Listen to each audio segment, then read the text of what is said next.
eskerrak gonbidapenagatik, bai. Esan bezala, nik bizatitxo moduan egingo ditut, bai. Lehenengoa izango da pixka bat immigrazioari buruzko argazkitxo bat. Nik esango nuke hemen jada egon daiz, behin edo birritan, eta horri buruz hitz egin dut, orduan agian ja ezaguna, bai. Baina, bueno, 10-15 minututan egingo dut argazkitxo bat, eta gero ere baliogarria egingo zaigu, bai. Eta gero txibatu egin diate gehienak euskara arloko, euskara mundukoak zaretela. Orduan, bigarren zati horri, bai, garrantzia emango diot, bai, euskara eta immigrazioari buruzkoa, bai. Eta hor, bueno, gehien bat, nire asmoa ere ez da hitzaldi borobil bat egitea, baizik eta, bueno, idei batzuk, inkluso batzutan ziztadak izango direnak, gero danon artean eztabaidatzeko. Bai? Eta gero denbora izango dugu eztabaida eta komentarioak egiteko nahi duzuten denbora guztian zehar. Bai? Bueno, esan bezala, nahi nuen nolabait ere datu batzuk ematea pixkat testu ingurutzeko, bueno, a ber, esan beharra dago, nik gaur produktu kadukatu bat naizela, produktu kadukatu bat esaten dudanean, erroldako datuak erabiliko ditut, erroldako datuak Arrasateren kasuan 2019 urteko urtarrilak batekoak dira, EAEkoak 2008koak, baina urtarrilak batekoak. Alegia oraindik ez genuen daukaguna. Eta noski, COVID-a, konfinamendua, izugarrizko eragina izan du fluxu migratzaietan. Gehien bat, etenaldia.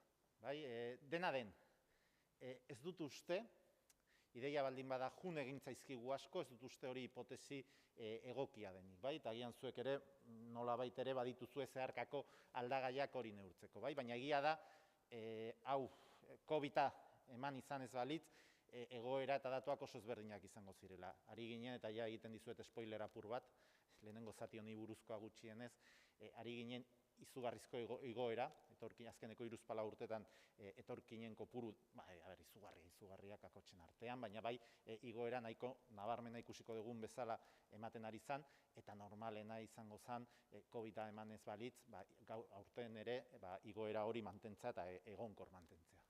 Bueno, datu batzuk oso azkar, aurkezpenak oianak ditu, baina bestela niri ere eskatu eta bihar bidaliko dizkizuet imeiez, baina esan nahi duena, betikoa, zenbaki asko daude. Ez nator Niño de San Ildefonso baten moduan zenbakiak kantatzera, zenbakiak dira nolabait ere ideiak sostengatzeko hor dituzuen datuak. Beraz, lasai egon, apuntatu nahi baituzu apuntatu, baina hau ere eskuragarri izango dezue, beraz, lasai. Hemen daukaguna da, esandakoa, datu hauek zer dira, datu hauek dira erroldatutako pertsonak. Horrek zer esan nahi du, datu hauetan sartzen direla, bai, egoitza baimena daukatena, papera daukatena, edo ez daukatenak, danak. Orduan, ematen digun argazki orokorra nahiko ona da esango didazue. Jende asko erroldatu gabe oso gutxi. Hori bai, erroldatutaz daudenak oso egoera zaurgarrian, baina ez dira asko. Orduan, a ber,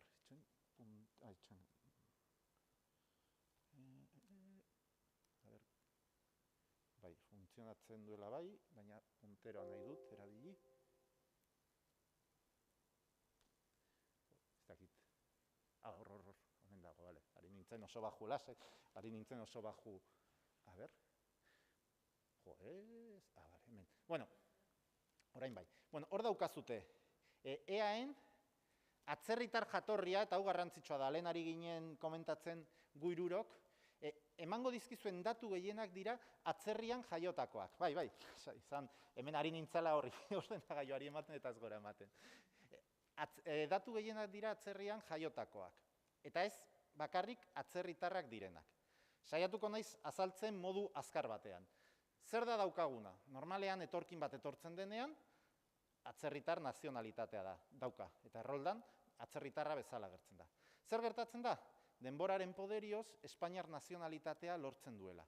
Eta Espainiar nazionalitatea lortzen duenean, erroldan Espainiar bezala gertzen da, eta ez atzerritar bezala.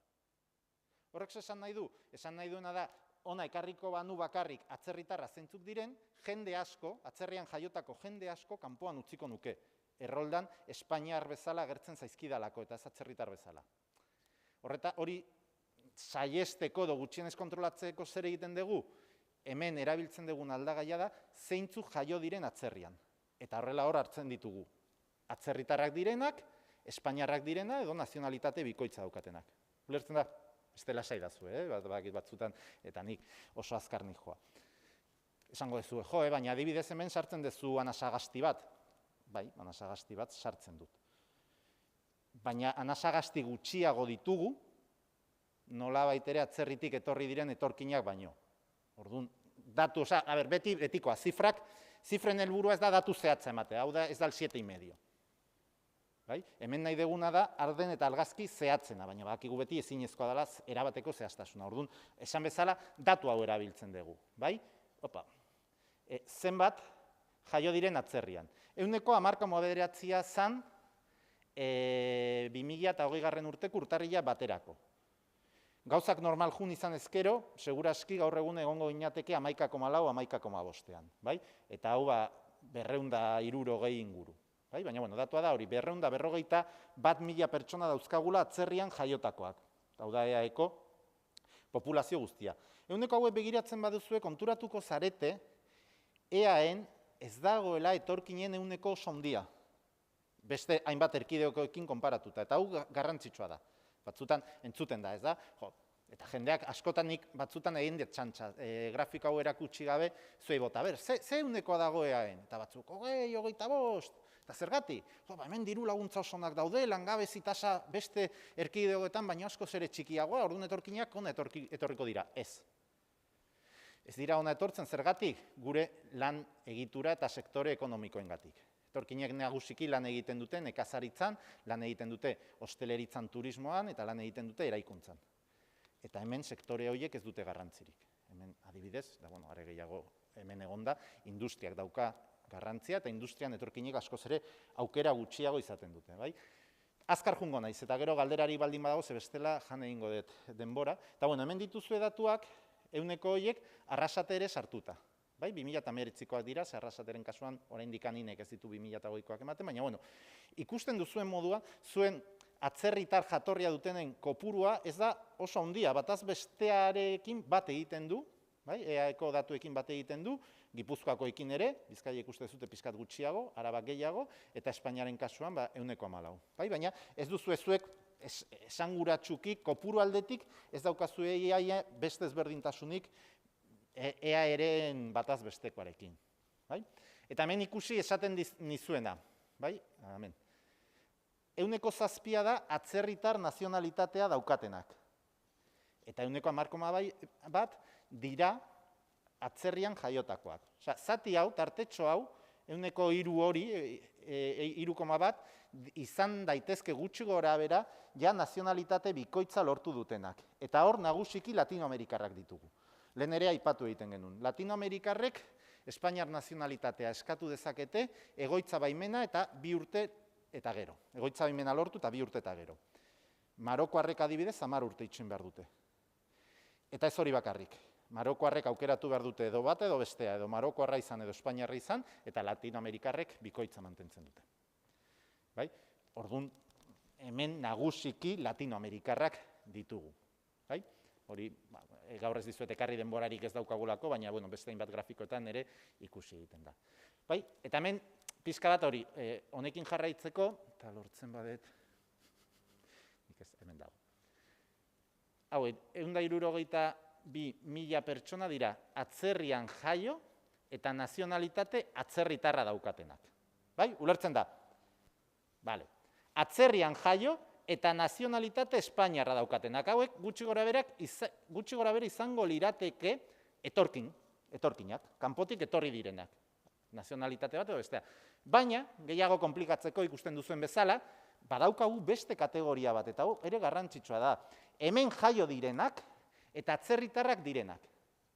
Alegia, Espainian jaiotzen diren guztiak ez dira espainiarrak. Zerk zehazten du? Zehaztu egiten du zuen gurasoen jatorriko lurraldeak zer esaten duen. Eta adibidez zehatz bat jarriko dizuet. Beti jartzen dudana, oso polita iruditzen zaidala eta oso ondaz azaltzen zuena. Ekuadorreko emakume batek niri azaldu zidan, Madrilen. Mi hijo, que tiene 10 años, nació aquí en Madrid y es español. Mi hijo, que tiene ahora 8 años, nació aquí en Madrid y es ecuatoriano. Gurasoa berdina, ospital berdinean, zer gertatu zen? Gertatu izan zen Ekuadorren justo urte tarte horietan, legedia aldatu egin zala. Zer gertatzen da, Espainiak bai esaten du, en España no nacerá nadie apátrida. Beraz, zure gurasoen jatorriak ez badizu nazionalitatea ematen, zuzenean Espainiarra zara. Hori gertatu zitzaion, 10 urteko ume horri. Jaio zen, Ekuadorreko legediak ez zuen ezer esaten, eta orduan, automatikoki Espainiarra. Bigarrenarekin zer gertatu zen, 2 urteko tarte horretan, Ekuadorreko konstituzioa aldatu egin zen, eta artikulu batean jartzen zuen. Cualquier hijo o hija de ecuatoriano que nazca en el extranjero será ecuatoriano. Aldaketa horregatik, ume hori hemen jaio zenean ekuatoriarra izan zen. Eta hori gertatzen da adibidez asko marokoarrekin. Guraso marokiarrak dituzten umeak hemen jaiotzen direnean, askotan marokoarrak dira. Orduan, ez dira etorkinak, ez dira kanpotik etorri, ez dira mugitu, hemen jaio dira, baina bai atzerritarrak izango dira ziren. Eta ikusten duzu, kopuru hau handitzen juten dela, zergatik, eta gero ikusiko dugu euskararen zatia ikusten dugulako, jende gaztea dalako, etorkinak eta umeak izaten dituztelako. Bueno, esaten nuen jende gaztearena, hemen daukazute, oso azkar noa, zutabe morea rosa izango litzateke atzerrian jaiotakoen eunekoak, eta grisak izango lirateke Espainiarrenak. Orduan zer daukagu, atzerrian jaiotakoen 162, 10 pertsonetatik 6, daukate 16 eta 54 urte tartean. Gurean 129. Eta fijatu zaitezte nola baitere adinduen diren franjak. 65 urtetik gora, beldurgarria, ez dakit beldurgarria da hitza, baina Espainian jaio eta Euskadin bizi diren 4 pertsonetatik bat, 65 urte baino gehiago ditu. Atzerrian jaiotakoen artean 4,7. Eta batu egiten badituzue bi kategoria hauek, bi grisak, ikusten duzue populazioaren 45%, Espainian jaiotakoen 45%, 55 urte baino gehiago dituela. Adinari begira, eta honek baditu beste konnotazio batzu, baina hori beste hitzaldi baterako, gizarte segurantza, enplegua, populazio aktiboa, ez gara sartuko denbora kontuengatik, oso azkar noa. Hemen jatorriak, hemen ikusten duzue, hemen daukazute absolutuak eta eunekoak, gizon eta emakumezkoa. Eta hemen zer da, orain EAeko datuei buruz ari naiz, gero arrasatekoak ere ikusiko ditugu. Hemen zer daukagu, nik esango nuke, esanguratsuena hau dala. Euskadin dauden etorkinen erdiak baino gehiago Latinoamerikarra da. Eta hau datu garrantzitsua da. Zergatik datu garrantzitsua, askotan telebistan bakarrik ikusten dugu, orain, ez?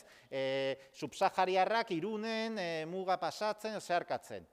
Hoien kopurua oso txikia da. COVID-a llegatu baino lehen, etortzen ziren etorkinen 60% Latinoamerikarrak ziren, Euskadin. Hemen arrasaten zertxo baita aldatu egiten da, lehen ere eta gero ikusiko dugu, baina, datu garrantzitsuena. Eta gero, jatorriak hemen dituzue, gero etxean lasai ikusi nahi bat dituzue, 14% magreptarrak dira, hor nagusiki marokiarrak dira, eta beste jatorriak askoz ere txikiagoa, Europar Batasunekoak. Eta gero hemen interesgarria da ikustea nola aldatzen den konposizioa ere jatorriaren arabera. Latinoamerikarren kasuan, 61,5 emakumezkoak dira, eta beste hainbat jatorrietan, badibidez Magreb edo subsahariarrak, emakumeen kopurua edo Pakistan hemen daukazute, emakumeen kopurua askoz ere txikiagoa. Eta osotara, latinoamerikarrak asko direnez, ikusten duzu, eta hori garrantzitsua da, emakume etorkin gehiago daude gizonezkoak baino, Euskadin. Zergatik, berri zatizuet, oso azkar noa eta ezin dut sakondu. Nagusiki gurean, etorkinentzako lan sektore garrantzitsuena, etxeko lanak eta zainketena dalako. Eta horretarako, emakume eta emakume latinoamerikarrak dira nagusiki, eta hori hor islatzen da. Zein da talderik handiena gurean? Hori, emakume latinoamerikarrena. Hemen ikusten da, erdia baino gehiago direla, eta ikusten da, hemen latinoamerikarren artean 61%. Eta hemen ere jarraituz, baina hau oso azkar, hau da gehiago etxean ikusteko, begira nola aldatu egiten den argazkia, hau da atzerrian jaiotakoak eta hau nazionalitate atzerritarrak. Hemen latinoamerikarrak 129 dira eta hemen 191. Zergatik, esandakoagatik. Nagusiki Espainiar nazionalitatea lortu dutenak dira hemen agertzen ez direnak, baina hemen bai agertzen direnak, bai? Eta orduan, klaro, ehunekoak handitu egiten dira besteak, ze ehuneko una, bai? Baina, bueno, esan dako, hau etxean nahi badezute begiratu, edo beste hon batean. Hemen daukazute ja nazionalitateka, lehen ikusi duguna nazionalitateka, lehenengo nazionalitatea Maroko Euskadin. Bai, ehuneko 11, baina gero, ikusten duzuen bezala, Errumaniare agertzen zaigu, baina gainontzeko iaia gehienak Latinoamerikarrak dira. Bai, eta hemen oso argi ikusten da, bai, ez naiz hasiko orain kantatzen, eta ja aurreratzen dizuet.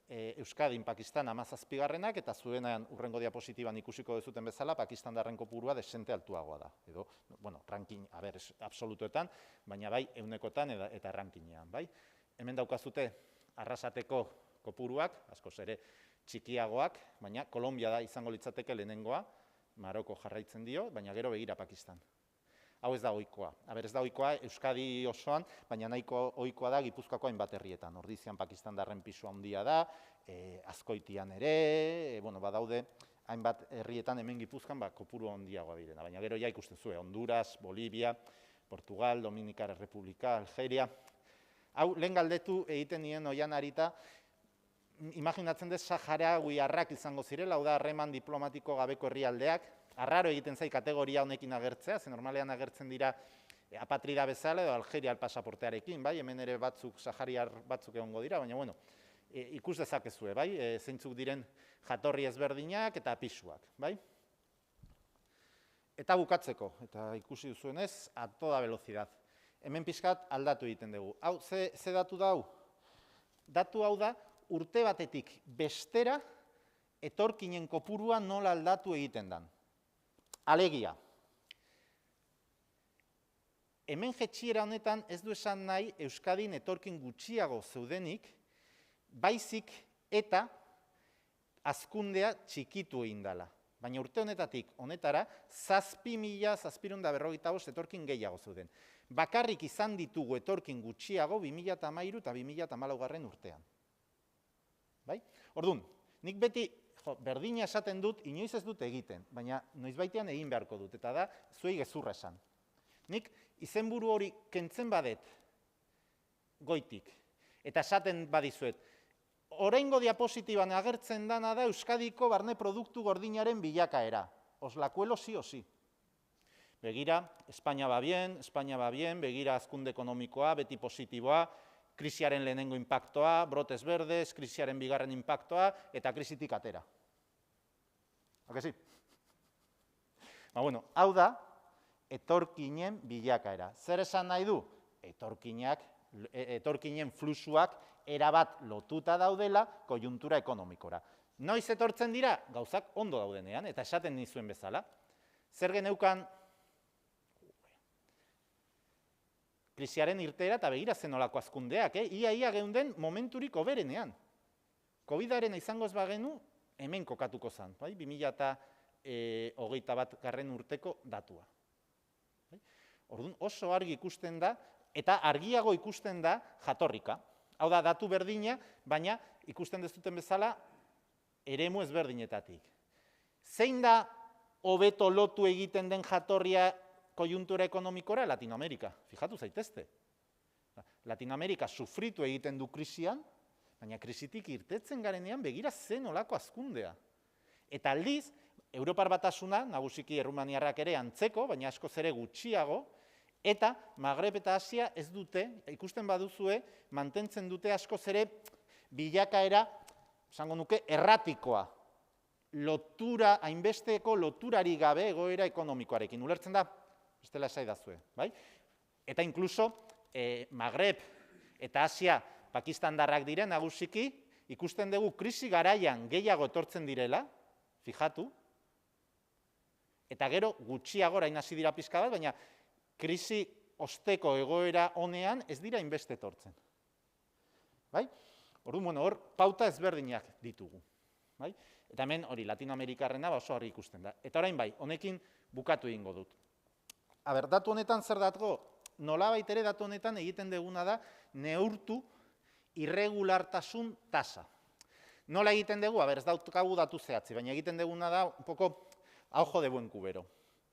Dauzkagu 10 pertsona erroldatuta, eta dauzkagu 7 pertsona egoitza baimenarekin. Beraz, zenbat ditugu paperik gabe? 3. Ulertzen da? Horrelako zeo zer egiten dugu. Eta gero eunekotan. Bueno, fijatu zaitezte, datuek zer esaten diguten. Hemen hasieran, datuak eunekotik ezinezkoa da, ezin dira jende gehiago goitza baimenakin, hor arazo estadistikoak zeuden. Baina hasten direnean etorkinak etortzen, hemen bai, tarte honetan, jende asko paperik gabe zegoen. Eta inkluso 2003an da 2004an, pertsona gehiago zeuden paperik gabe, paperekin baino.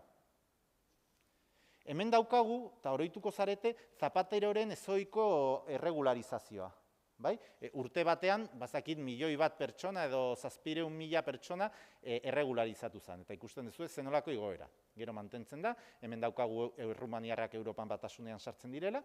Gero pizkanaka goruntz doa, ailegatzen da iaia 180-era, horrek esan nahi du 10 pertsone atzerritarren artean, 10 atzerritarretatik 9 paperak zituztela. Zeri lotuta, nagusiki arraigo sozialari lotuta. Arraigo sozialaren bidez paperak lortu ditzazkete, eta zer da? Eraman behar dezu 3 urte hemen erroldatuta, eta lan eskaintza bat izan. Gutxi gora bera, badaude beste faktore batzuk, baina hori dira nagusiki. Figura pizkat arraroa da, erakusten badidazu paperik gabe da zaudela, emango dizkizu paperak. Frogatzen badidazu, gidatzen egon zarela, gidatzeko baimenik gabe, gidatzeko baimena emango dizut. Figura pizkat arraro samarra da, paradogikoa, baina ondo funtzionatu. Eta fijatu zaitezte ze gertatzen ari dan azkeneko urteetan. Beruntz goaz. Gero eta atzerritar gehiago daude paperik gabe. Eta esango zuen, hori txarra izan behar da. Baina, zer da gertatzen ari dana?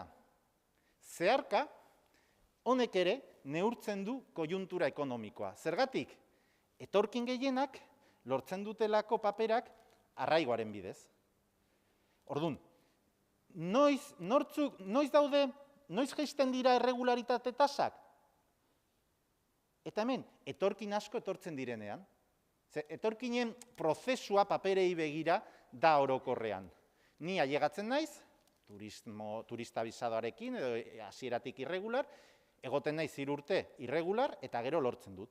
Orduan ze gertatzen da? Etorkin asko etortzen badira, jende asko izango dugu paperik gabe. Ze gertatu zen krisi garaian kontrakoa. Krisi garaian oso gutxi ailegatzen ziren, eta hemen zeudenek ja urte desente zeramazkitenek paperak zituzten. Alegia, ez dakit ondoari dudan azaltzen, baina esan nahi dudana da. Honek zeharka erakusten diguna da, Euskadiko ekonomia oso ondo doala. Eta hau, bera egiten badu, esan nahi du, paradogikoa baldin bada ere, Euskadiko ekonomia ondo doala. Zergatik? Hornek esan nahiko duelako, etorkin asko etortzen ari direla. Zergatik etortzen dira, ekonomia ondo dagoelako. Ulertzen da?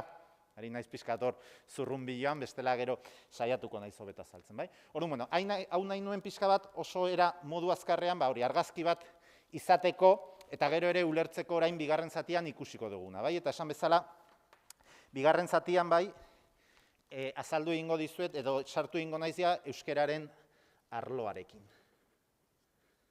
Eta urapur bat, lehen zalantza izan dugu botila hau ikusi dugunean, ura edo desinfektante zan, bai? Froga indet eta ura zan.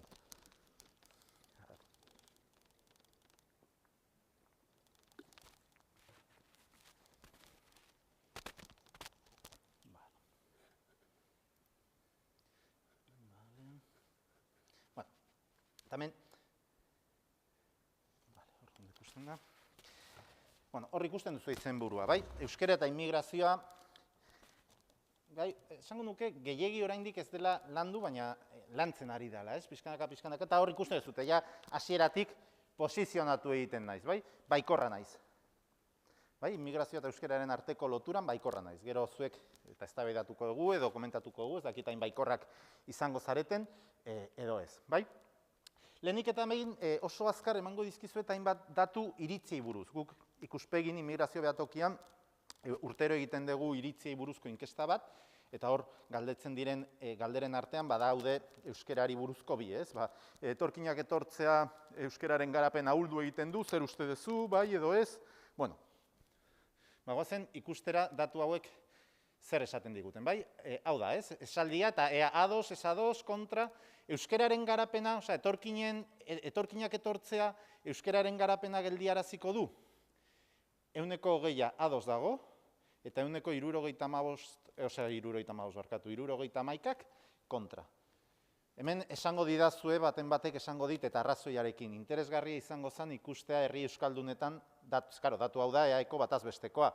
Imaginatzen dut, Barakaldoko baten iritzia eta edo hemengo baten iritzia agian ezberdina izan daitekela. Bai? Hori ezin dugu egin, bai? Ezin dugu egin lagina dalako bakarrik eaerako. Bai? Diru asko beharko genuke herrika lagina ordezkagarria izateko. Baina, bueno, oroar, eaeko populazioak ez du uste euskararen garapena geldiarazi egingo duenik. Gaur egun euskara nagusi den eremuetan euskaraz gutxiago hitz egingo da? Gauza bera, 75%ak uste du ezetz. Usteak dira, iritziak. Ze agian hasten bagera ikusi dezakegu agian bai. Etorkinen etorrerarekin gutxitu daiteke, baina iritziak. Beraz, iritzia begira, hauek dira abertzaletasunari eta euskal nortasunari buruzko galdera, ez nahi sartuko, bi hauekin bakarrik geldituko naiz, baina oro har, testuingurua esango genuke iritziei begira positiboa dela. Jendeak ez duela, etorkinen etorrera ez du ikusten, arazo bat bezala, oztopo, dotraba bat bezala, euskararen mantenurako eta garapenerako. Hau bilakaera da, lehenengo galderarena, etorkin euskararen garapena geldiaraziko du, ikusten duzute krisi garaian, baina hori gertatu zen, iten edo galdera guztiekin, pizkat indarra galtzen du, ados kontra daudenak, baina berriz ere handia da, eta nahiko egonkor mantentzen dela. Gutxi dira, nolabait ere, ados daudenak esaldi honekin. Hau, iritzei begira. Eta orain nahi badezute bai, jungo gera pixkanaka, eta lasaitzen banaiz, zenoa 6. martxan, eta uste dut izango gara 4. gutxien esartzea, errealitatearekin, eta hainbat datu ikustearekin. Eta lehenik eta behin, erakutsiko dizuena da, etorkinen mapa eta euskararen mapa. Hau, badakizue, baina garrantzitsua da ikusteko orain gutxiago, orain dela urte batzuk gehiago, baina nolabaiteko asimetria bat dagoela, eta hau behin da berriz errepikatuko dut urrengo minututan, egoera soziolinguistikoak erabat baldintzatu egiten duela ere etorkinen murgiltzea euskararen munduan. Hau da, euskararen erabilpena. Ikusten duzu, ez da? Nagusiki, Bizkaia, Nafarro iparraldea eta Gipuzkoa izango genukela, eta hemen ja kolore argiagoak. Eta, hau da, etorkinen kopuruak. Ikusten badezue, nahiko asimetrikoa da. Nun kokatzen dira, gehien bat eunekoak, euneko handiak kokatzen dira euskara ez dagoen eremuetan. Hau zertarako, ze batzutan, eta ez dakita ados egongo zareten nirekin, eta jada aurreratzen dizuet, gai honetan batzutan provokatzailea ere izan daitekela, beraz eztabaidarako aukera izango dugu gero. Baina, batzutan iruditzen zait, eskatzen diogula etorkinei, guri eskatzen ez dioguna. Alegia, ez dute euskara ikasten. Eta hemen dauden bertakoek euskara ikasten dute? Zalantzat ditut nik. Hor ere, lasaitasun eta hori ezin diogu eskatu etorkinei gure buruari eskatzen ez diogun bertutasuna. Baina, hau esan ondoren, galdera batzuk botatze dizkizuet, eta nik ere saiatu egingo naiz erantzuten, ez da? Eta hori ikusten duzu. Etorkinek euskara ikasiko dute? Nire erantzuna, zintzoki da ezetz. Sentitzen dut. Ez da nire desia. Nire desia izango zen, danok euskaraz ikastea. Nire ustez, etorkinek lehenengo belaunaldiak ez du euskararik ikasiko. Gertatu zan bezala, beste erkidegoetatik etorritako etorkinekin. Esango diazue, batzuk ikasi zuten bai, eta etorkin batzuk ikasiko dute. Eta ikasi nahi dutenei, jarri behar diogu alfombra roja. Lagundu, doainik ikasketak, eta bar. Baina uste dut, kasu honetan, errealitate pragmatikoaren printzipioarekin lan egin behar dugula. Nire gurasoak Sevillakoak ziren, eta dira. Ikasi dute euskara ez, kaixo agur, bat biru lau. Eta horrela, nire gurasoak bezala, gehiengo bat. Eta etorkinen kasuan, uste dut benetan antzeko gauza bat gertatuko dela, zergatik.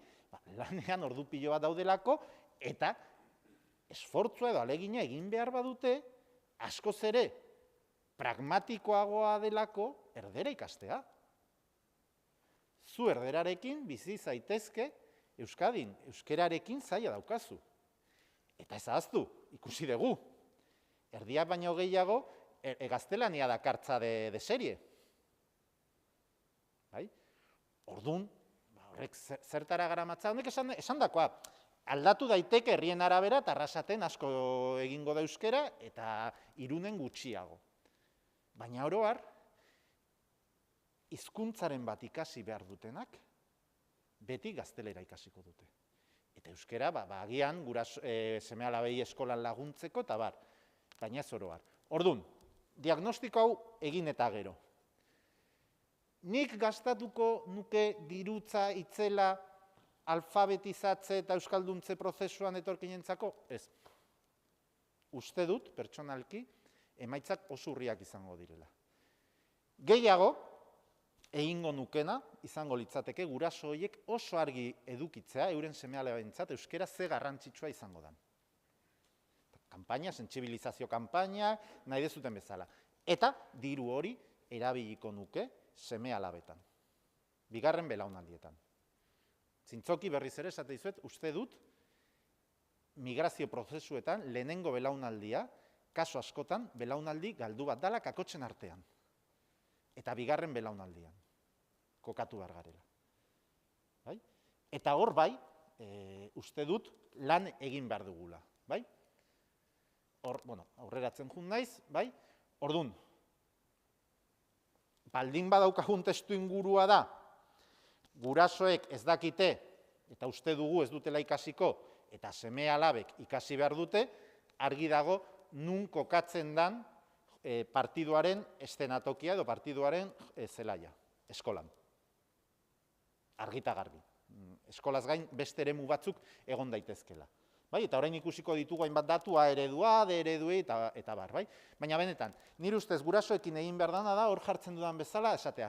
Euskera, eta guk egindako ikerketa batzutan etorkinek ez daukate gu bezain argi, eta hori normala da, euskeraren garrantzia. Gaur egun, fijatu zaitezte datuetan.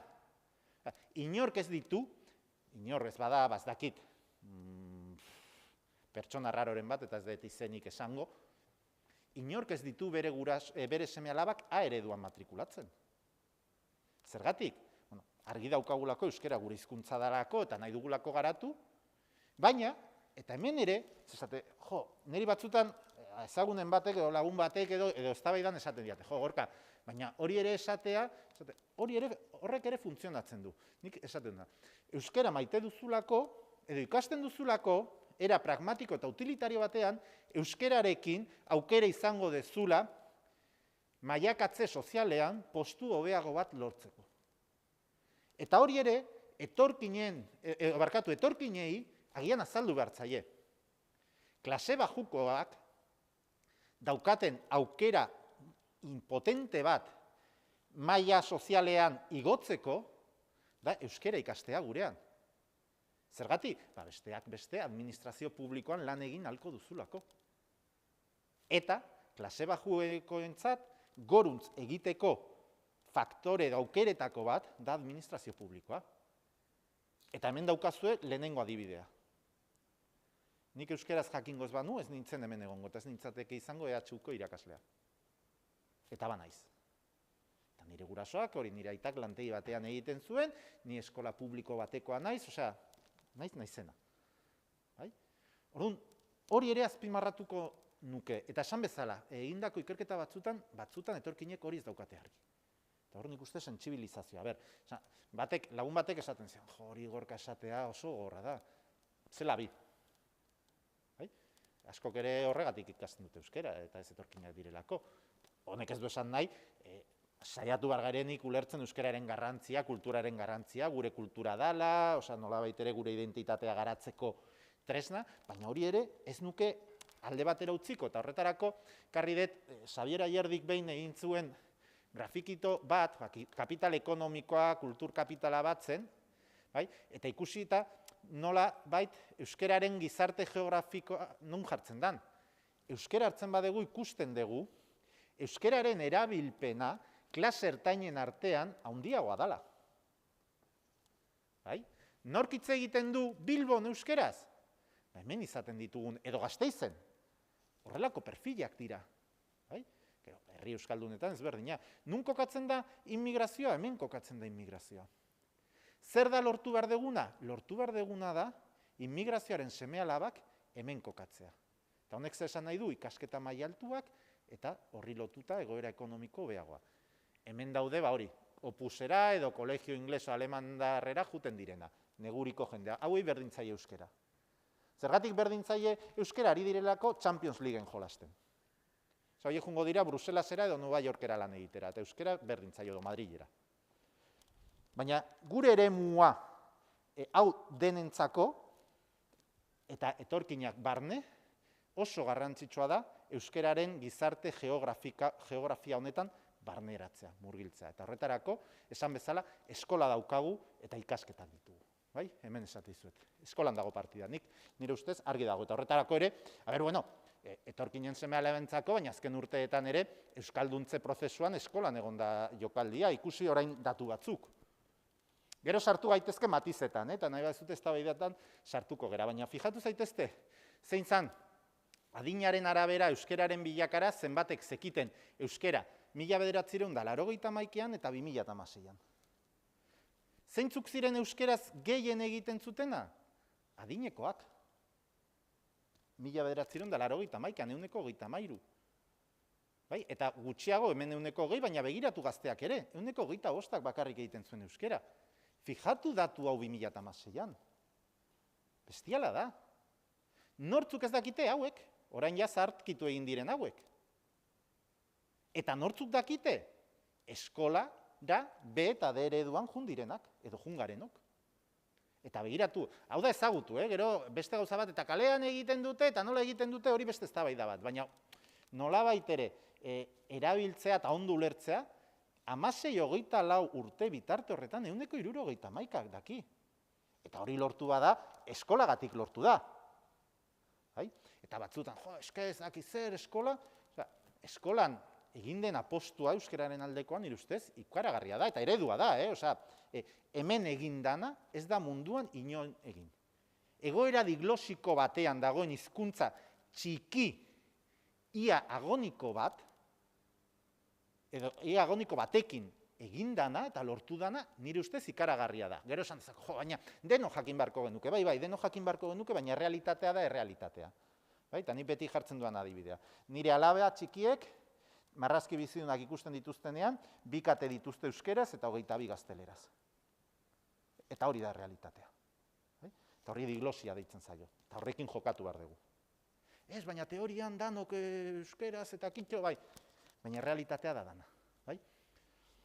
Eta, era berean, ikusteko ere gauza bera, euskaldunen bilakaera lehen hizkuntzaren arabera. 81an, euskaldun zaharrak, euskaldunen artean, 180 ziren. Orain 150. Honek zer esaten digu? Esaten digu berriz ere, zati handi batek, euskaldunak garenen zati handi batek, ikasi duela eskolan, ni bezala. Imaginatu zazue ni Sevillako gurasoekin zenolako euskalkia hitz egiten duen etxean. Ozu. Hau horrela da. Eta datuek hauek zer esaten digute? Esaten digutena da euskararen nolabaiterako partida eskolan dagoela. Bai gazteentzat, baina gutxiago, zer gertatzen da, bertako gazteen kasuan guraso gehienok euskalduna garela. Etxean ere egiten dute. Baina orain ari garena etorkinen etxetan bizitzen dana da, nire etxean bizi izan zana. Nik eskolan euskeraz egin edo jaso, baina gero eskolatik kanpo, ni Irungoa naiz. Imaginatu zazu Irunen zenbat euskera egiten zan. Ezerrez. Ez duzu egiten. Nire euskera maila zer zan? Oso txarra. Unibertsitatera llegatu baino lehen oso txarra zan, baina normala da. Etorkinen seme-alabekin, akaso hori ere gertatuko da. Ez da, nahiko logikoa da. Nire alaba baino maila okerrago izango dute.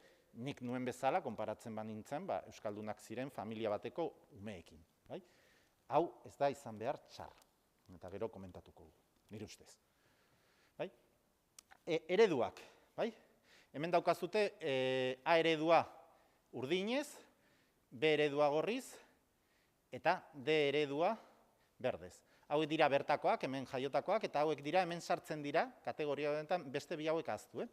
Bi kategoria honetan agertzen direnak dira, edo atzerritarrak diren ikasleak, edo atzerritarrak ez direna, baina atzerrian jaiotakoak, edo gurasoetako bat atzerritarra da izatea. Nolabait ere ari gera ematen aniztasunaren mapa. Eta zer da ikusten duguna? Ikusten duguna da datuak ia berdinak direla. Bestera batera esan da. Hor askotan, urte askotan zahar entzun da, etorkinek aukeratzen dute A eredua, eta A eredua mantentzen da etorkinengatik. Hori, Araban ez bada, Gipuzkoan eta Bizkaian ez da egia. Gipuzkoan momentu hauetan A eredua desagertu da. Eta Bizkaian oso leku gutxietan dago eta desagertzear dago, goiko adinetan dago. Araban pixkat aldatu egiten da, baina berriz lehen esaten genuen, Arabako egoera soziolinguistikoa ezberdina da. Orduan, hori ez, nun matrikulatzen dituzte guraso etorkina bere seme alabak? Bere auzoko eskola publikoan. Eta bere auzoko eskola publikoan nagusiki ze eredua da? D eredua. Eta hor matrikulatzen dira. Beste gauza bat, eta hor ere eztabaidatu dezakegu, eta hori argi daukate ere, ikusten duzu datuak D eredua, honek esan nahi duena, ez dut esan, baina honek esan duena da, hemen, atzerritar jatorri eta aniztasuna barnebiltzen duen kategoria honetan, umeen 71% D ereduan dago, eta 74% B ereduan. 85%. A ereduarena ahaztu. Etorkinak ez daude A ereduan, nagusiki. Beste gauza bat da, zer egiten dugu Kolonbiatik etortzen den 13 urteko neskamutiko batekin? Nik ere, eta hori ere egiten da, Eusko Jaurlaritzak eta Hezkuntza Sailak hor malgutasunarekin jokatzen du, nik ez nuke sartuko D ereduan 13 urteko neskamutiko bat. Ez nuke sartuko, ez duelako euskera ondo ikasiko, eta naiz eta ikasle ona izan, selektibitatera, ez dakit orain nola deitzen da, baina selektibitatera ailegatzen denean, emaitza txarrak lortuko ditulako, baina ez azkarra edo ikasle ona edo txarra dalako, baizik ez hizkuntzagatik. Nik horra adibidez, lehen etxi egingo nuke, A ereduan ikastea, baldin badago aukera, eta emaitza onak lortzea, eta unibertsitatera jotea. Adin txikiekin, 4-5 urtekin, zuek ezagutuko dituzue kasuak. Kanpotik datorren 4-5 urteko, inkluso 7-8 urteko neskamutiko bat, esponja bat da. Ostatu egingo zaio, gehiago edo gutxiago, baina nahiko, erraz ez dare, baina hartzen du euskera. Adin batzuetan, nik uste hor malgutasunarekin eta pragmatismo apur batekin jokatu behar degula. Baina esan dakoa, A ereduarena ahaztu, ez da momentu honetan arazoa. Denak daude D ereduan. Arazo izan daiteke, baina hori beste eztabaida bat da, eta eztabaida orokorra da, ea D ereduak lortzen duen euskalduntzea. Hor ere, nien naiz aditua, eta hor Amelia Barkinek seguraski gehiago sakondu halko du. Baina, eskolak ezin dudan egin. Barakaldo batean, eta barkatu barakaldo jartzagatik, etortzai, baina berdin zait, laguardia. D ereduak ez du bermatzen euskeraz ikastea, baina ez, eta hor adituak ere egongo dira, eta esango dute baiez, D eredua ez dela ona. Baina, munduko eredurik hoberena euskera ikasteko, laguardian arazoak izango ditu. No hai otra. Orduan, gauza hien ikuste, barneratu behar ditugula eztabaidan. Begira hemen adibidez esaten nizuena, iritsi berrien banaketa Araban, sarea eta ereduaren arabera. Araban ere, begira, A itunpekoa, 14%, eta A publikoa, 20%. Hemen bai, oraindik, iritsi berrien artean, 25% A eredura sartzen da Araban. Baina begiratu Gipuzkoan. Ez dagolako. Eta hemen ere gutxienekoa, baina hori, Araba, baina Arabako errealitatea oso ezberdina da. Ikusten duzuen bezala, eta badakizu ez dizuet ezer esango.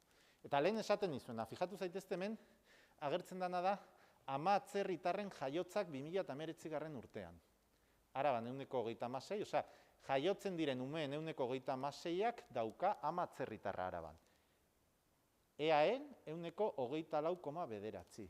Esaten nizuena, momentu hauetan jaiotzen diren 4 umeetatik batek dauka ama atzerritarra. Nik hemen bakarrik ikusten ditut alde honak. Umeak daude eta ume euskaldun potentzialak direnak. Eta euskeraz ikasi aldutenak. Eta hori igertzen da. Eta hemen me voy a meter en berenjenales, baina ikusten zute, bengo a lo loco.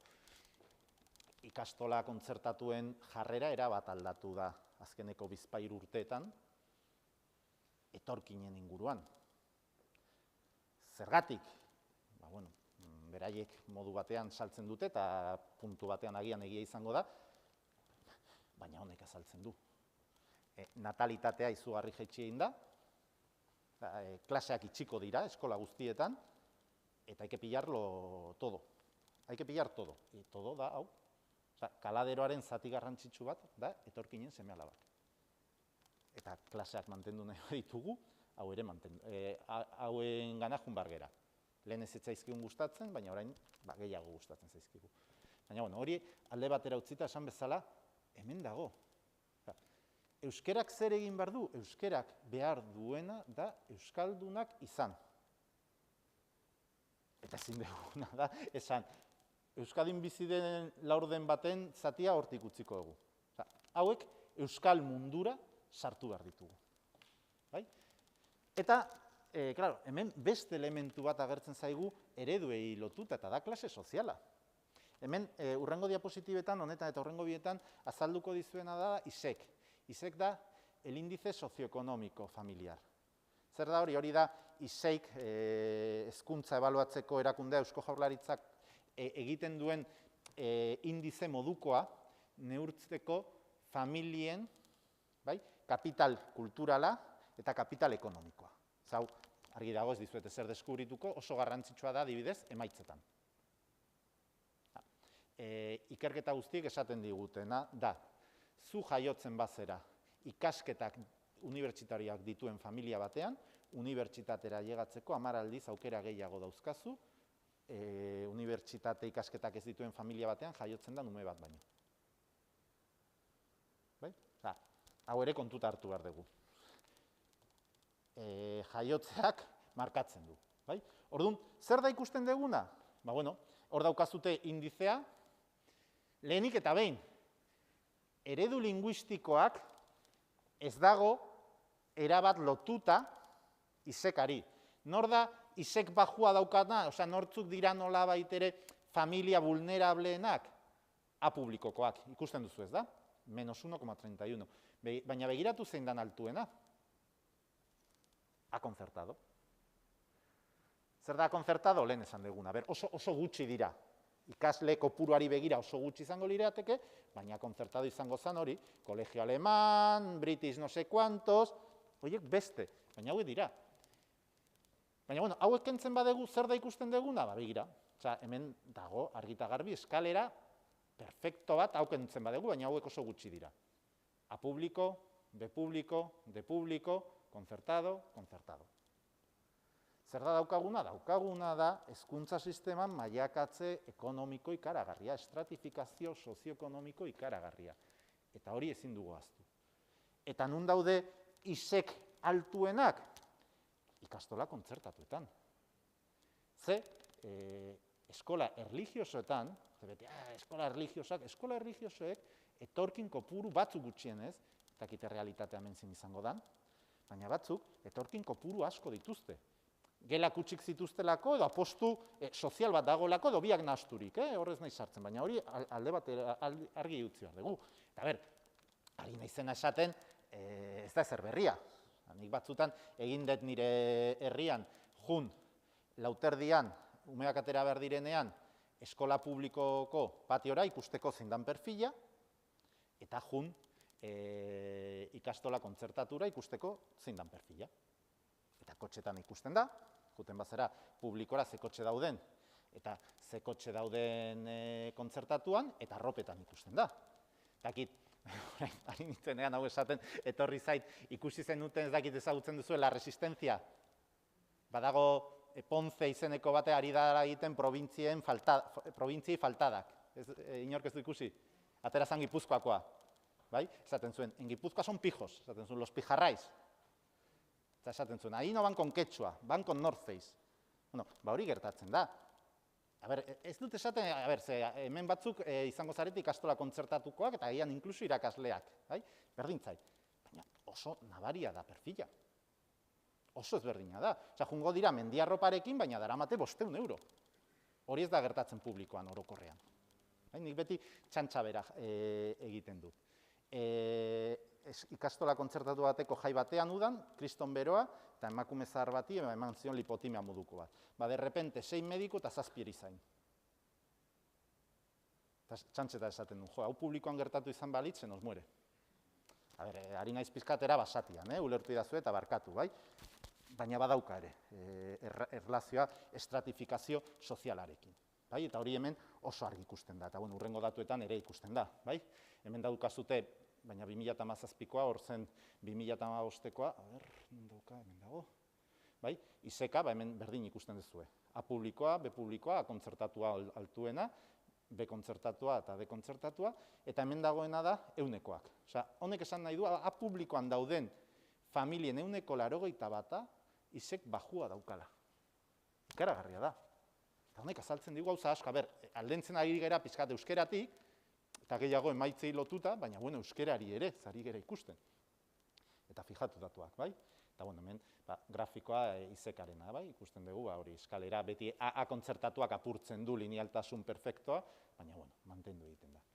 Orduan, eta honekin bukatzen juteko, baina ondorio asko ja da aipatu egin ditut. Orduan, alde batetik hori, klase sozialen auzia ezin dugu ahaztu, eta argi ikusten da, eta hori ere uste dut barneratu behar degula, bai euskeraren ezagutzan, eta bai noski errendimenduetan edo emaitzetan, esan dizuedan bezala, nik euskerarekiko egingo nukeen gerturapena oso pragmatikoa. Ezberdin du egingo nuke zer nahi dugun eta zer daukagun. Eta uste dut abia puntu egokiagoa dela zer daukagun, eta zer daukagun horretatik pentsatzea zer egin dezakegun egoera hobetzea. Eta esan dakoa, lehenengo belaunaldiarekin nik ez nioke kolpe gehiagiri eman gormari. Emaitzak urriak izango dira nire ustez. Eta horretarako eta hemen ere, esaten dizuena, ikusi zer gertatu da beste garai batzuetan.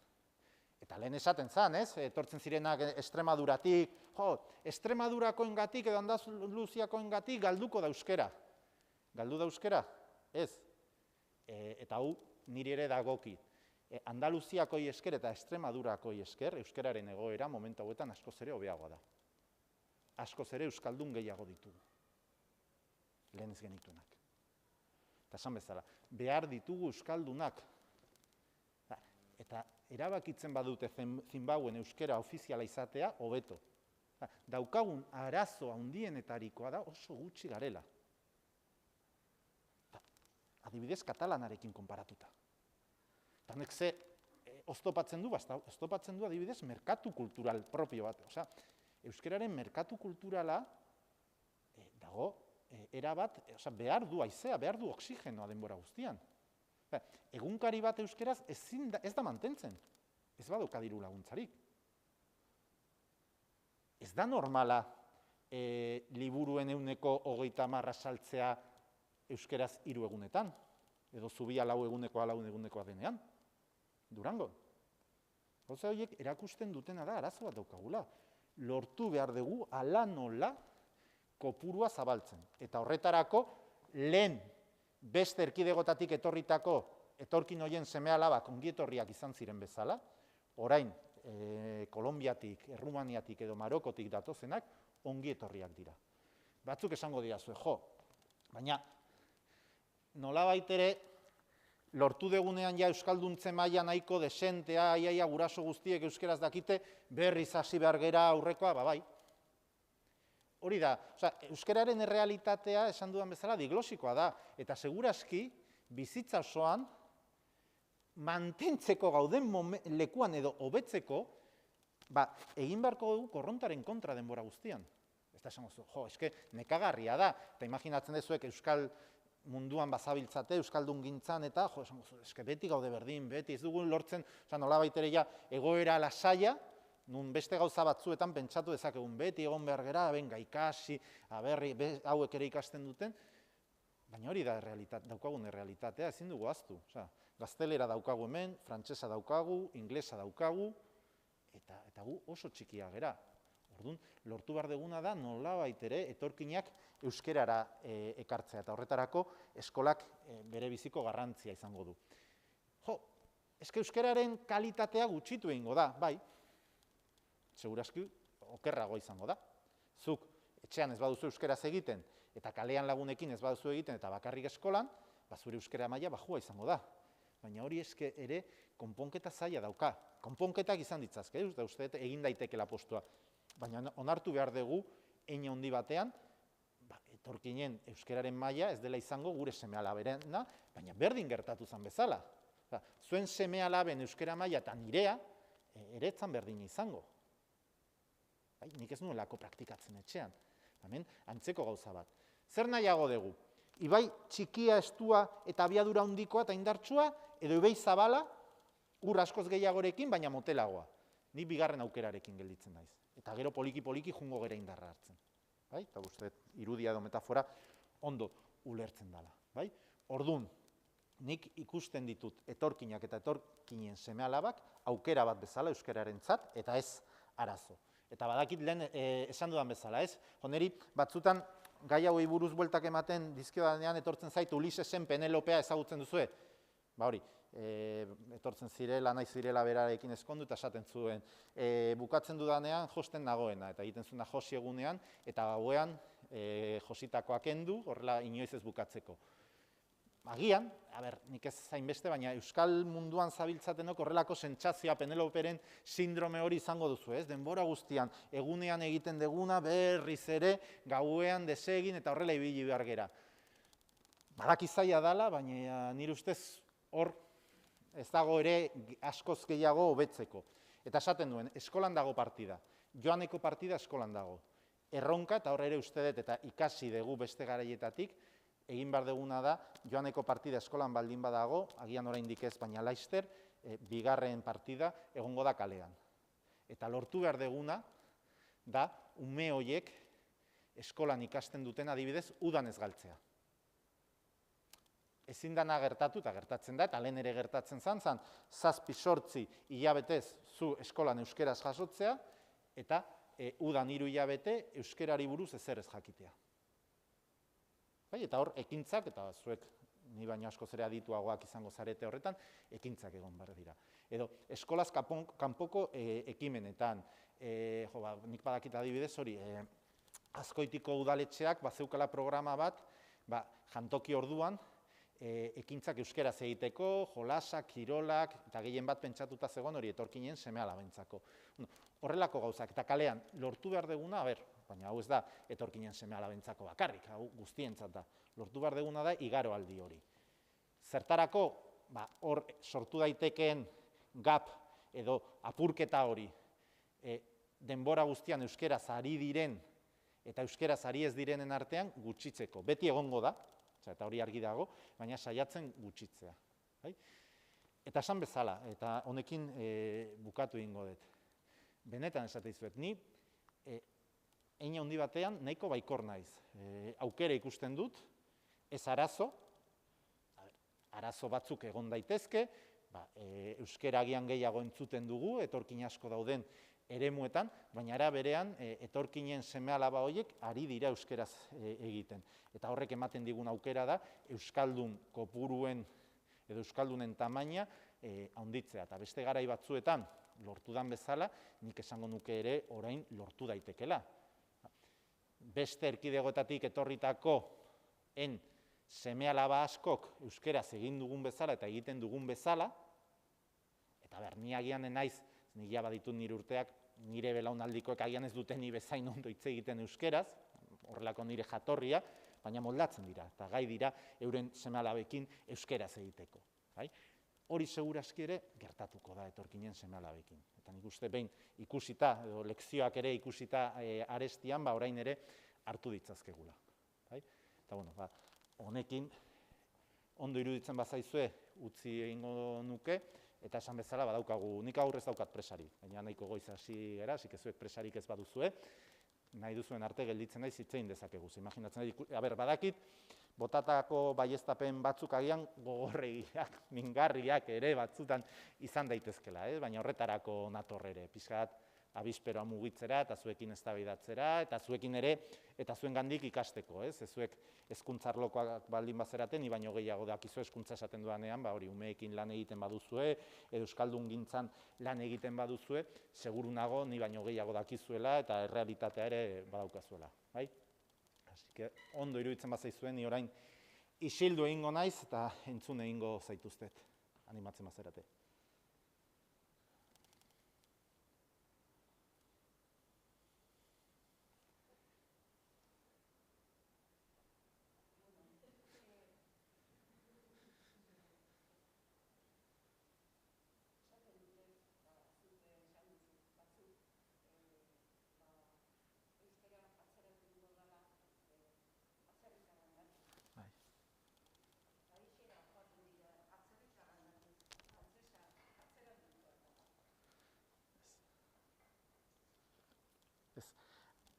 Egia da ere hemen, beste realitate bat dagoela, eta da hori gaztelera daukagula, eta gaztelerak indar gehiago, ez? Orduan hor, arrisku hori egon daiteke nire ustez, ez? Hor ezberdintasun bat, baina dena den, zuk esandakoa hor dago.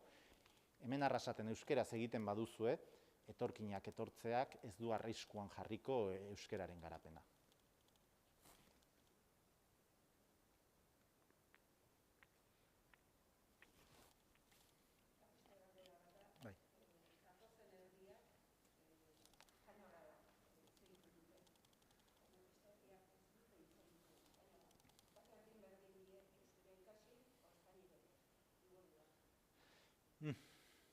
Nik ez daukat hain garbi. Hori da, hau da, nik esango nuke, terminos de coste-beneficio. Gerta daiteke herriren batean, etorkin bat etortzen denean, eta arrasatera etortzen denean, etortzen da arrasate, baina agian mugitu egiten da, gu baino mugikortasun gehiago ere badaukate, eta etorkinak ez dira tontoak. Ni etorkina izango banintz, ez bada herri batean eta baldin badakit argita garbi hor gelditu behar naizela, eta euskerak aukera gehiago emango dizkidala, nik erdera ikasiko nuke. Ez daukate denbora, ikasi dezatela biak, batzuk egingo dute, baina beste batzuk zaila daukate, eta nik nolabait ere lehentasuna jarri behar badet, gaztelerara joko dut, gaztelerak askoz joko gehiago ematen dirako, baina arrasaten ere. Nik arrasaten gaztelerarekin bizi naiteke, euskerarekin ez. Hor gabezia, arazoa da euskerarena, orokorrean eta ezain beste etorkinen kasuan. Ez. Etorkinek egiten dutena, guk egingo genukena. Ez dakit, juten bagera Senegalera bizitzera, ez dugu dialekto bat ikasiko, baizik eta hizkuntz nagusia edo frantsesa. Hemen, antzeko, nire ustez ezin zaie zer leporatu, eske gaztelera aukeratzen dute, eske zein aukeratuko dute. Hori da, como el anuncio, no soy tonto.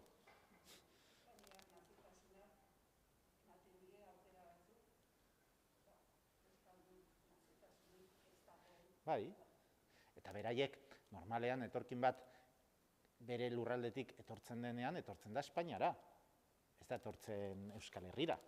Eta berak dator, eta buruan daukana da hori, hemen gaztelera hitz egiten dela. Argita garbi dago ez duela euskera aukeratuko. Eta hori nik uste printzipio horrekin jokatu behar degula, eta hori ez da, ez ona ez txarra da, dana. Eta nartu behar dugu. Behar izate izuet, atzerritar batek nahi badu euskera ikasi behar ditugu ahalegin guztiak errazteko, diru laguntzak emateko, dohainik klaseak, baina ez da orokorra izango. Atzerritarren artean euskera ikasten dutenen egunekoa oso txikia da, eta normala da.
Bai, ulertzen dut. A ber, bai, osea, a ber, bai, osea, nik uste ados gaudela, beste gauza bat da nola planteatzen dugun, o nola... A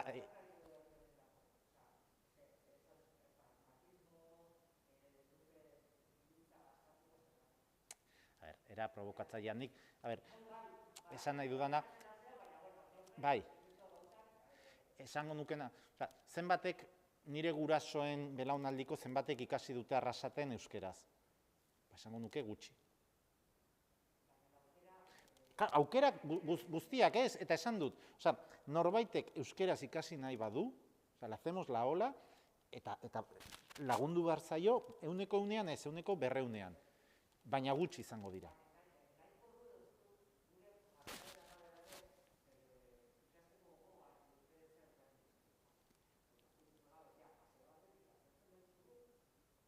Ez, baina esate dut, a ber, bai, osea, ez dut esaten,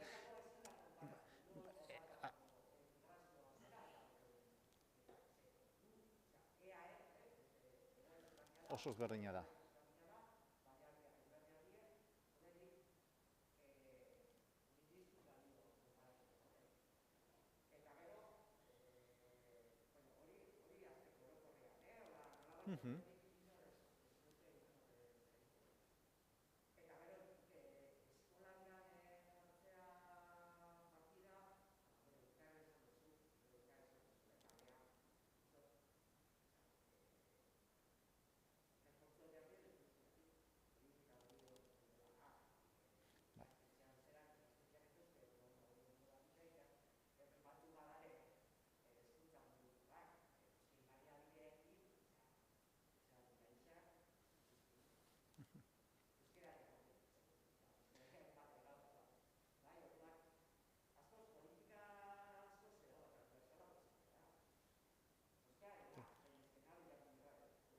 Bai, a ber, nik uste ari garela berdina matizekin.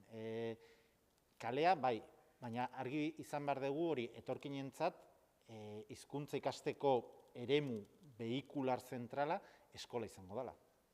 Beti. Eta osagarria momentu hauetan kalea. Nik euskeraz egiten badut, da eskolan euskeraz egin nuelako. Bestela ez nuke jakingo.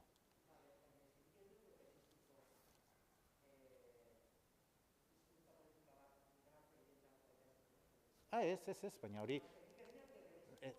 Bueno, nik ez dut bereizten, nik esaten dudana da...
Hori, edo partikularrak,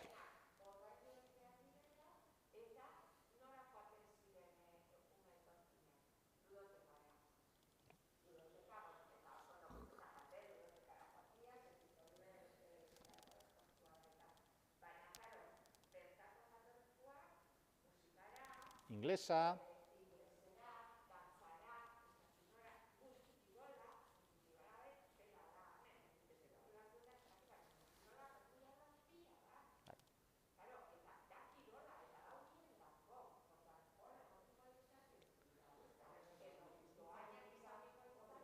hori, baina horregatik esaten dut. A ber, nik, ze dirua mugatua da, esan dezakegu guazen gastatzera eta dirua mugagabea eta guazen dirua mugatua da. Orduan, nik baldin badaukat 10 euro, edo 10 milioi euro, gastatu beharrean esparru batzuetan eta lehentasuna eman beharrean esparru batzuei adibidez horretan emango nuke.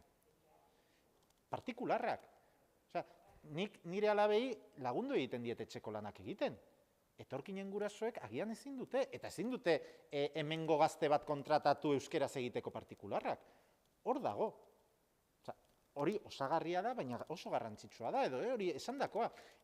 Nik ez dakitzuek, baina nik irakasle batzuekin komentatzen didate. Hainbat etorkinen seme-alabei igertzen zaiela ekainean euskera maila bat daukatela, eta bueltatzen direnean irailean berriz atzera beste Penelope bat daukagula. Claro, claro.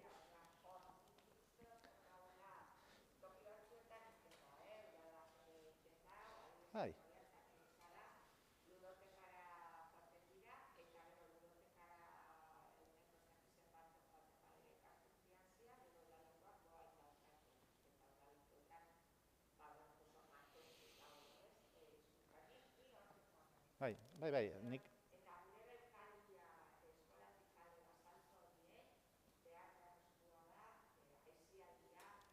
Ados.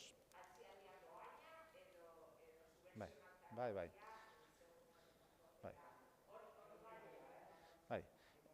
Bai, erabat ados. Erabat ados.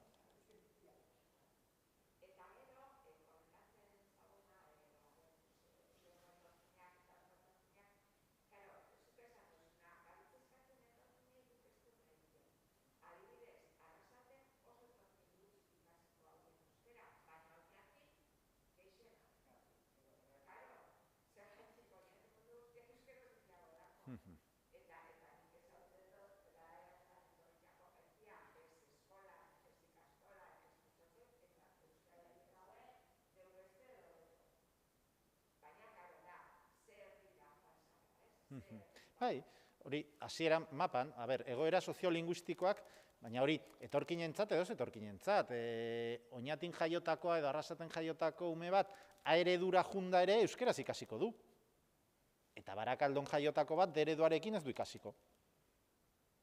Realitate soziolinguistikoak erabat baldintzatzen duelako.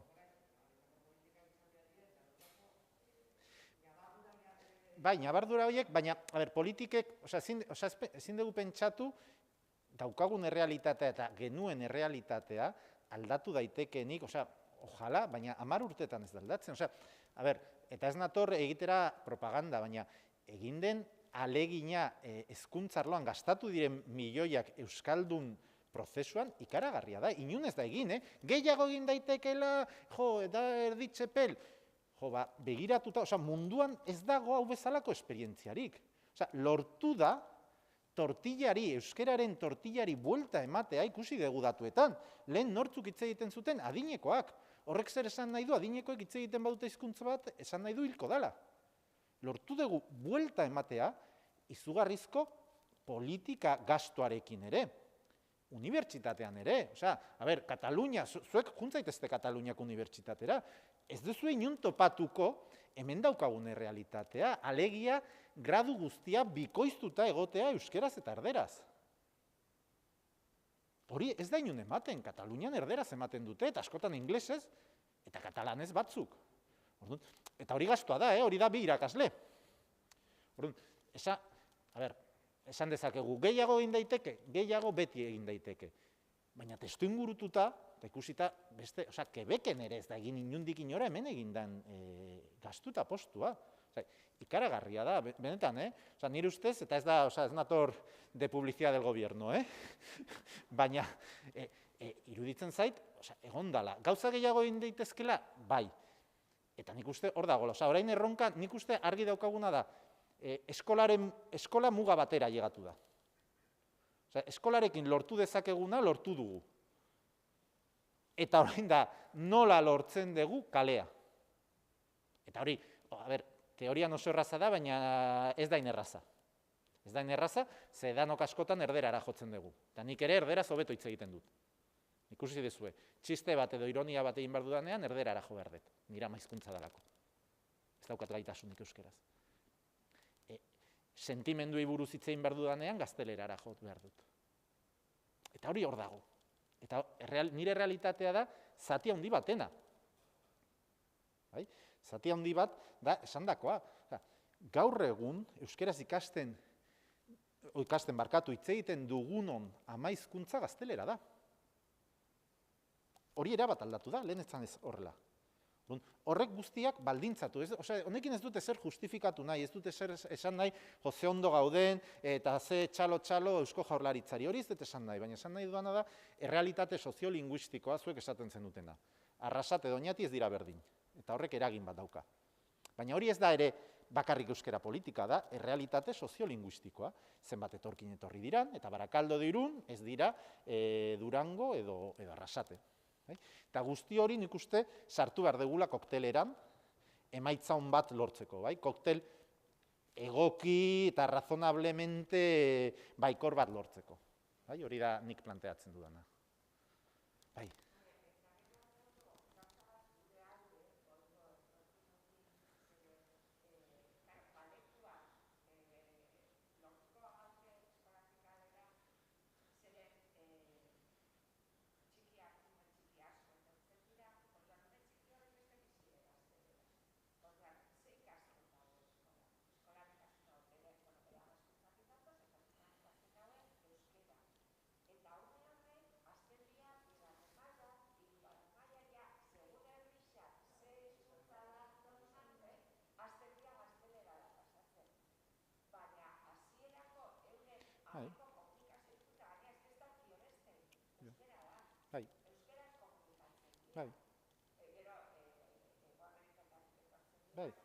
Bai, baina hori da.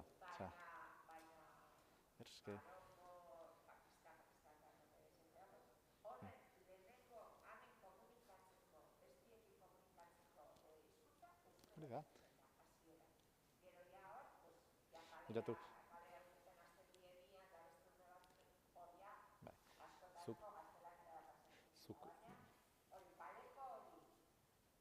Bai, esaten zen duen gogo eta horren arira, nire klasean, OH-on, EGB-en, amaizkuntza euskera zeukan bakar, bat zegoen 30-etik. Hori gaur egun ez da ematen. Kontrakoa da, ia. Eta horrek ere egiten du. Barkatu, zuk hitz askatuta zenekon, bai.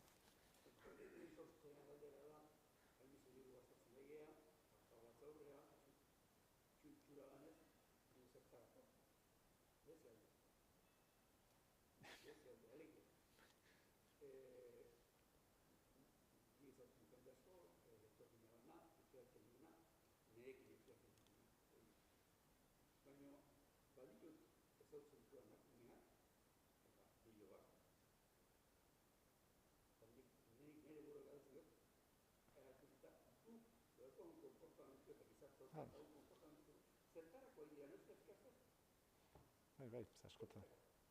Ez badu balio, o balio du. Ez dute balio dugu, estadistika, kalean, hain esaten, eskolan egiten dugu, eta gero kalean. Eta bantokietan zer. Bai, hor dago.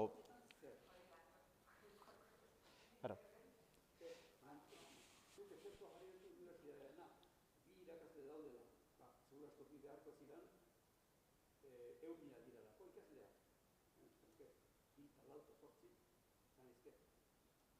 Bai. Zertarako ez, ondoan zertarako egia askoz, norteri badakau, ala ez. Gure aukertzen da, eskolak irten eta erretroko garaian. Hor dago, baina nik uste horri... Bai. Ez duela gehiagin... Bai, a ber, nik esango nuke, ez nire tesia da eskola, baina eskolatik kanpo ere, eta hor dago erronka, zuk esaten zen du, lantokietan eta esparru guztietan.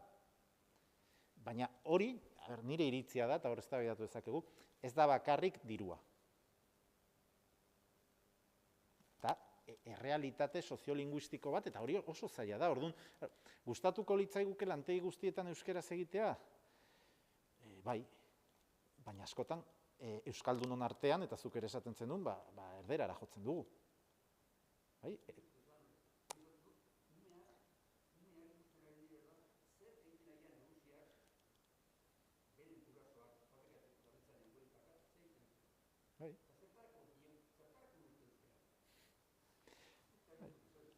Ez justifikatu, oza, nik ezin dut ezer justifikatu, oza, ez da justifikatzea, hori da daukagun errealitatea, eta umeak ez dira tontoak, eta umeek esaten dizute, aita, erderaz ari zara.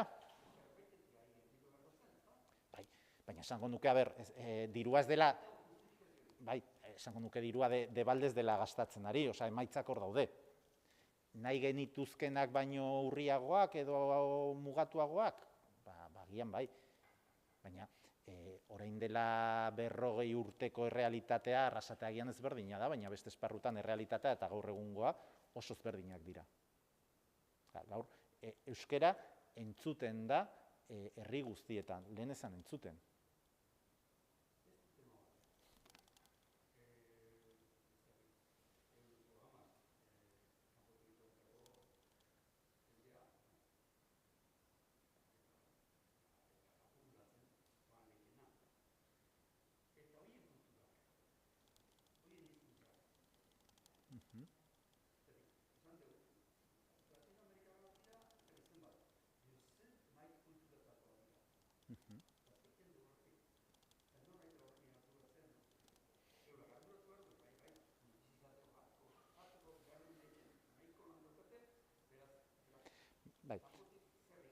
Bai, planteatzen duzuna da, adibidez, euren, Latinoamerikarrek ere, pentsazazue, Paraguaitik etortzen diren gehienek, nola da Paraguaiko hizkuntza orain indigena?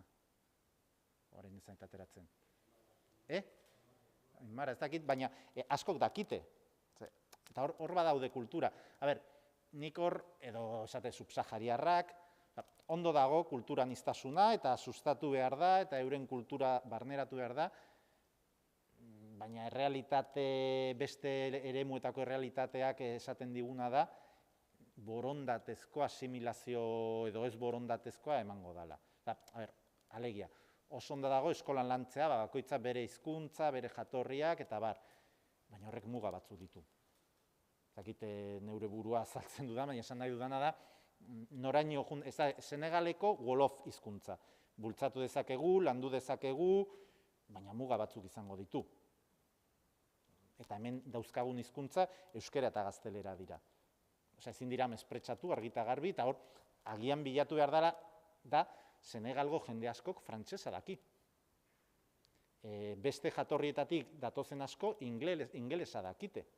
Hor nola baitere bultzatu gauza horiek, baina nik esango nuke horrek daukan bidea mugatua dela ere. Oso ondo gelditzen da, esatea interkulturala gera eta egiten degula arroces del mundo eta bar, eta ondo dago eta egin beharko dugu, baina uste dute integrazioaren ardatza, berriz ere, eta aurreko irudiarekin jarraituz, beste futbol zelai batean dagoela. Eta beste futbol zelaia da eskola eta lana.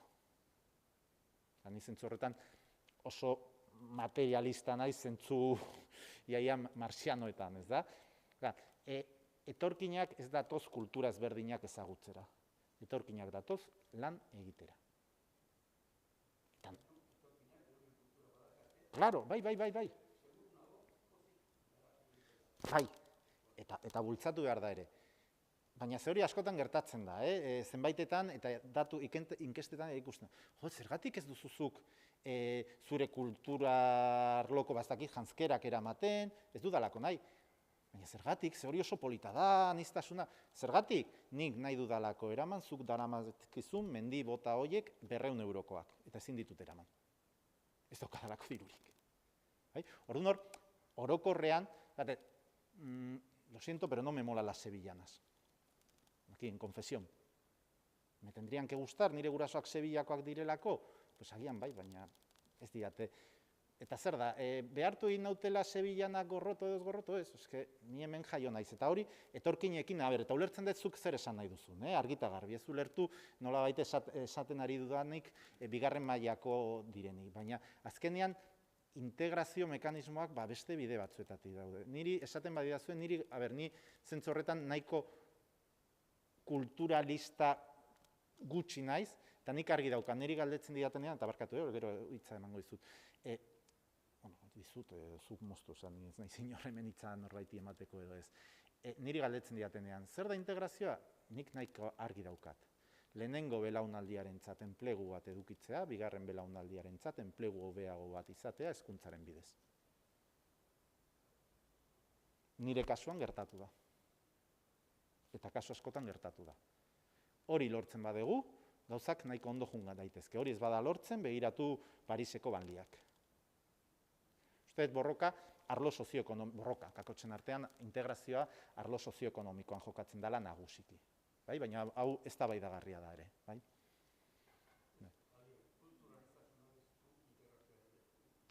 Inundik inora, ez, argita garbi, Ba, ez, argita garbi, osea.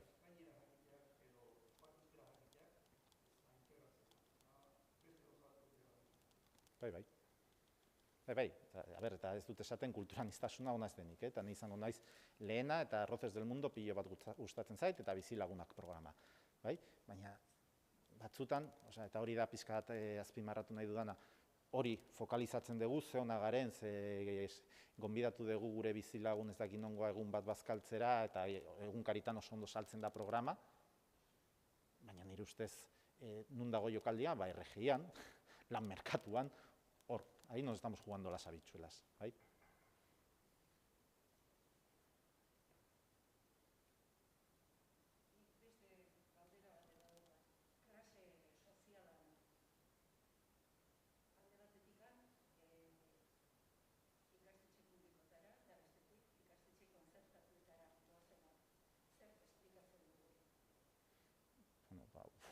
Naiz aditua, baina ematen du testuinguru sozioekonomikoak eta kapital ezberdinek hori markatu egiten dutela, oso nabarmen da. Klase ertainak nora eramaten ditu bere seme-alabak Euskadin? Espainian ez bezala, sektore kontzertatuak Euskadin daukan indarra bakarrik konparatu daiteke Madrilgoarekin. Eta Madrid hiriburua da eta badaitu bere ezaugarriak. Zer daukagu? Ba daukaguna da eskola erlijiosoek oraindik ospea daukatela eta prestigioa badaukatela irakaskuntzan Euskadin, eta horrek eramaten du hainbat guraso edo familia naiz eta oso erlijiosoak ez izan aukeratzera, eta gero daukagu beste fenomeno bat, eta da ikastola kontzertatuena. Eta horrek guztiak egiten duena da sektore kontzertatua, eta sektore kontzertatuetara nortzuk doaz, dirua daukatenak.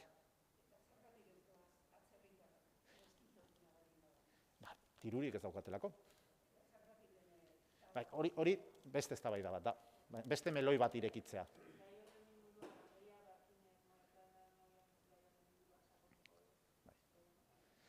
Dena den, ikuste zute, que yo me tiro a la piscina con agua sin agua. Guazen banatzera, ze hori da proposamen bat.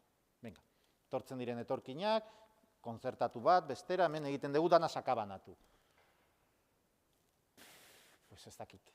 Katalunian batzutan saiakerak egon ziren, eta egiten zutena zen auzo txiroetatik hartumeak, ordubete autobusean eduki, eskola batera edukitzeko, gero ardiak bezala ekarri, eta gero errealitateak berriz, el principio de realismo y no mágico, sino de realismo realista, zenbatetan hezkuntza saiatik etorkinen seme-alabak kontzertatuetan jarri, etortzen direnean, eta gero beraiek aukeratu dezaketelako publikora jun. Zergatik?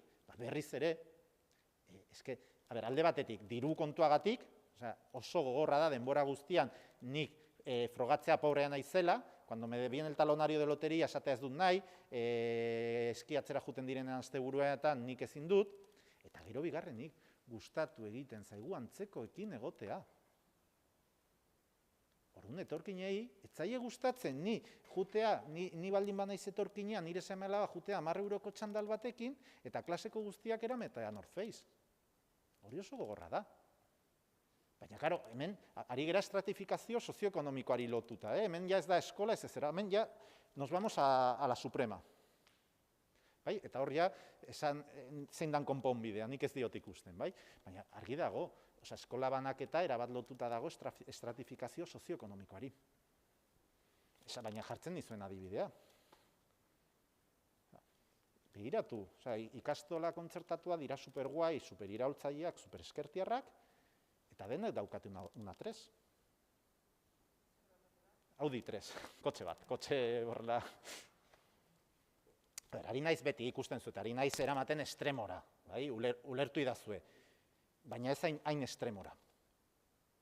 Ez dituzue hainbeste A3 topatuko eskola publiko batean, eta herri bakoitza da errealitate, Arrasaten ez dakit nola dan.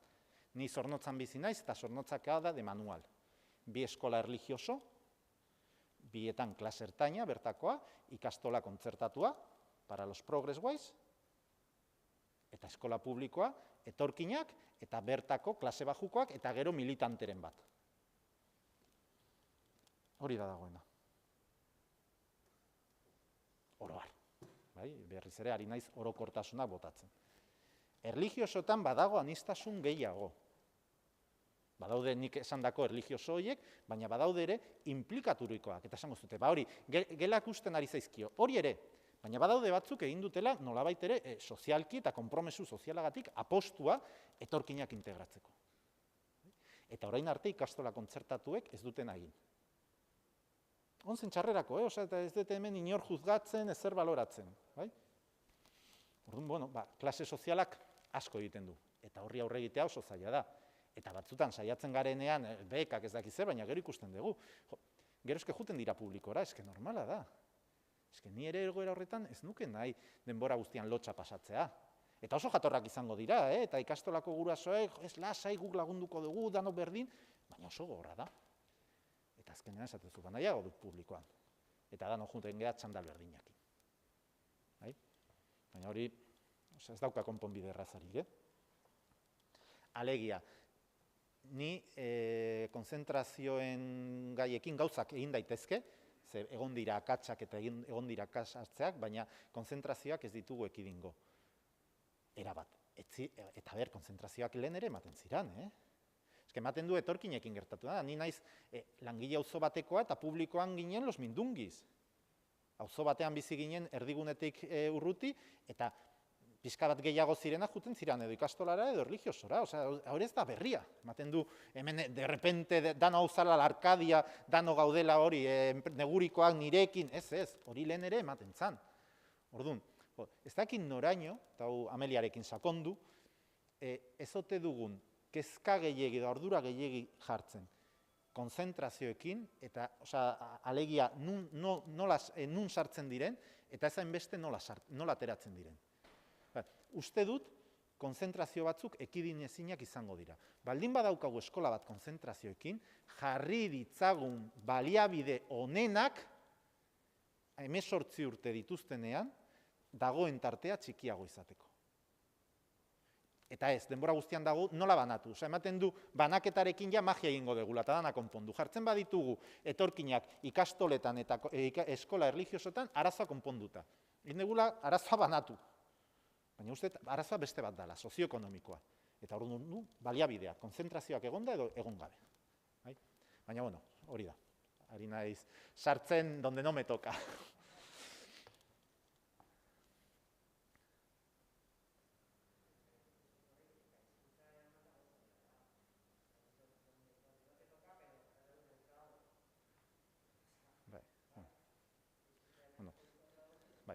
Amelia badarmaz, Amelia oso ona da, ikusiko duzu. Bai. Korapiotsua, benetan.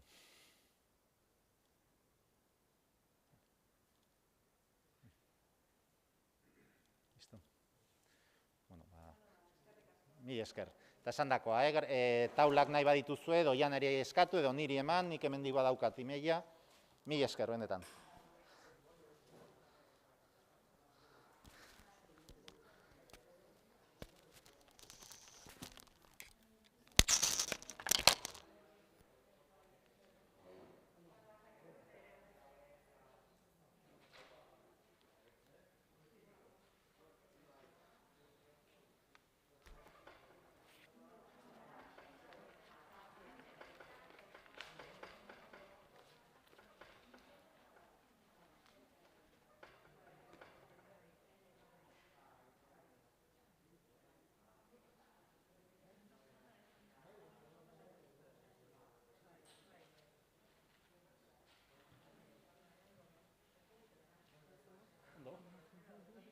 Zelan zuek.